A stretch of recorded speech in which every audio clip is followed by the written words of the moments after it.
הספרים הכי טובים בעולם נמצאים בישראל, ואני אגיד לכם גם למה. בישראל יש את הקיבוץ גלויות הכי מטורף שיש. בתור ספר, אתה פוגש פה הכל. שיער של אתיופים, טלטלים שאי אפשר להשתלט עליהם. שיער חלק של אשכנזים, שיער עבה של מזרחים. ואפילו אנשים שמקריחים.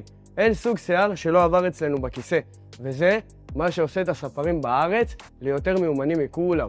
כי כשאתה מתמודד כל יום עם כל כך הרבה סוגים שונים, אתה נהיה מוכשר בכל כיוון, ואתה לומד להתאים את עצמך לכל לקוח שנכנס.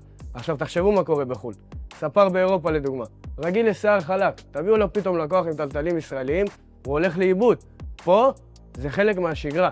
גם אם בעוד 10 שנים יהיה AI, הכי מתקדם בעולם, הוא לא יצליח להחליף את זה. כי אי אפשר ללמד מחשב איך להתמודד עם כל השילובים שיש אצלנו. זה משהו שרק ספרים ישראלים יודעים לעשות. ובגלל זה אני באמת מאמין שבעתיד הספרים הכי טובים בעולם יצאו מפה, מישראל.